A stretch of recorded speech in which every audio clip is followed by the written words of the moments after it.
Live from downtown Detroit, home of WDIV and Click on Detroit, Local 4 News at 11 starts now.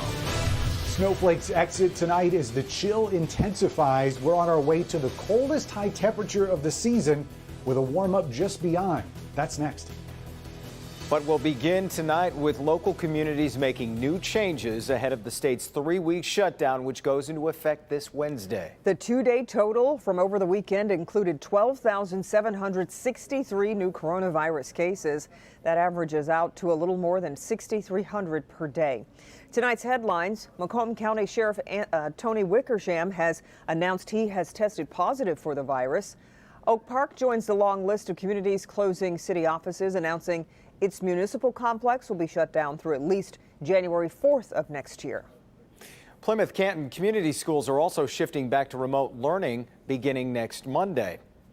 The ever-increasing community spread of the virus is changing how local governments are also responding. Our Mara McDonald is live downtown. Mara, Detroit, for its part, is going into nursing homes tomorrow, while Ingham County announces there's simply too many cases in the county to trace them all. You know, Kimberly, Detroit is in a far better position than its neighbors as far as COVID cases go, and that's why the Detroit Health Department has the staff to be able to reach out to vulnerable populations starting tomorrow, whereas other counties simply don't have that ability. Take a look. We're going to support nursing homes with on-site COVID-19 testing at all of the nursing homes over the next 2 weeks, starting tomorrow. We're going to test both the residents as well as the staff. After seeing how COVID ran rampant through long-term care facilities in the spring, and those facilities continue to be statewide hotspots, the city has the ability to take a proactive approach.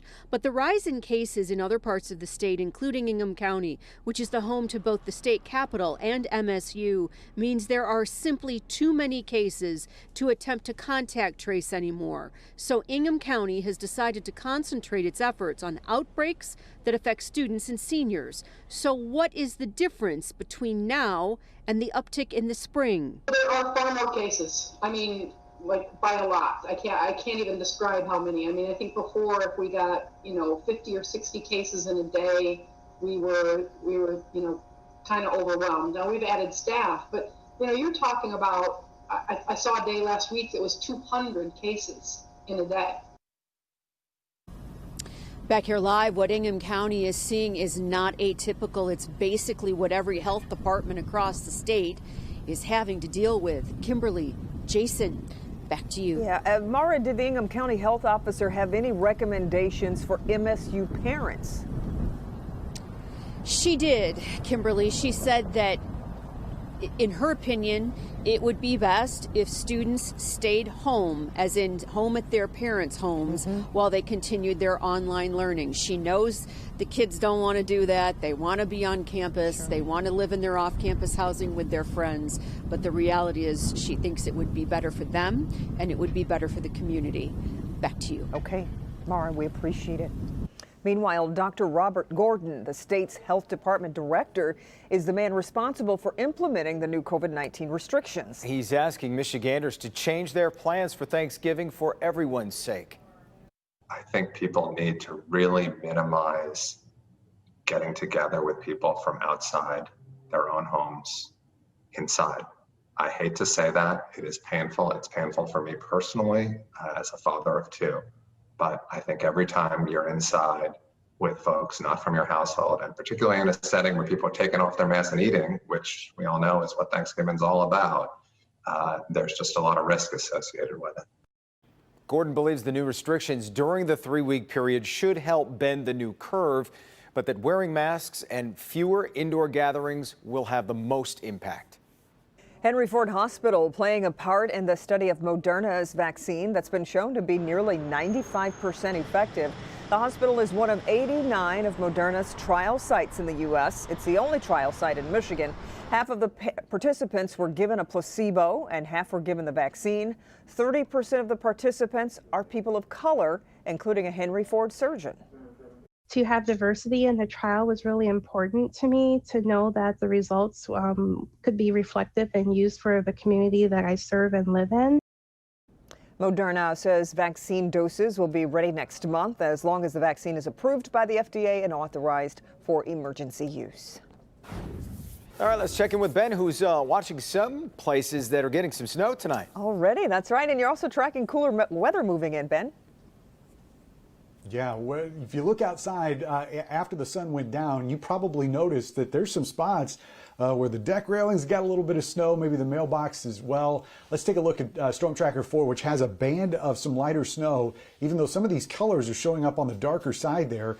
This is just north of 8 Mile, moving between Troy, right there in the southern parts of Macomb County, heading out towards Lake St. Clair. So that's where the snow showers are most persistent right now, but they will be moving south. This entire band is sinking south. So I think by 1 a.m., just about everybody's going to be done with that. And as we get through the overnight hours, clouds start to break up. So when we wake up tomorrow morning, most of us are going to be seeing some sunshine. Would not be surprised to see a flake or two in the north zone from that northwest flow off of Saginaw Bay. Otherwise, temperatures are pretty close to the freezing mark in spots right now. We're getting even colder, though, as those clouds break up tonight. And highs tomorrow only recovering to the upper 30s. Guys, that's the coldest high temperature we've had since April. So that's going to take some getting used to. Gone are the days of those record 70s, but there is warmth in the forecast, and we will check it out for you in just a few minutes. All right, Ben. We're tracking some breaking news just in from Farmington Public Schools, where leadership dramatically changed just a few moments ago. Tonight, during a board meeting, members accepted the resignation of the superintendent. His resignation comes after filing a complaint against another board member for harassment. That board member was censured tonight for what the board calls public comments and posts causing disruption to the district. At the end of the meeting, the board president and vice president both resigned, citing dysfunctional behavior by two unnamed board members. The remaining Board of Education will decide in the coming weeks how to move forward from this. We've posted the district's statement on clickondetroit.com. A woman is recovering after being shot inside an addiction treatment center in Canton. It happened around 6:30 tonight on Lily Road, right off Ford Road. Police aren't saying much, except the woman is expected to be okay, and several people are now being questioned in connection to that shooting. They say there is no threat to the community. The Wayne County Board of Canvassers will be moving forward to certify this month's election after the Court of Appeals rejected a request to delay certification. Priya Mann is live outside the TCF Center. And Priya, this lawsuit filed by a group of Republican challengers alleged fraud. Yeah, that's exactly it, Jason. The crux of this lawsuit is about what happened here at the TCF Center as those absentee ballots were being counted. And now several challenges have been dismissed by area judges. The lawsuit asked the court to require an independent audit of votes cast by people in Wayne County. Now, keep in mind, this is separate from the audit by the county's Board of Canvassers. On Friday, a Wayne County Circuit judge denied the audit request, saying the lawsuit was incorrect and not credible. Lawyers appealed. They were rejected Monday. The Court of Appeals said it wasn't convinced the Wayne County judge made a mistake by refusing to stop the work of county canvassers. That means efforts to stop the certification of Detroit area votes hit a significant roadblock. Now, Republican challengers observing the counting of absentee ballots at TCF Center claimed fraud in favor of Joe Biden. The president-elect won Michigan by more than 140,000 votes. And as you mentioned, Jason, the Wayne County Board of Canvassers meets Tuesday afternoon to vote on certifying election results. And challengers say they want to take this lawsuit all the way up to the Michigan Supreme Court. Of course, we'll continue to follow the story as it develops. Reporting live from TCF Center, I'm Priya Mann, Local 4. Okay, thank you, Priya. President-elect Joe Biden calling on the Trump administration tonight to start working toward a transition of power, especially to fight the pandemic. President-elect Biden warning any delays could mean more American deaths.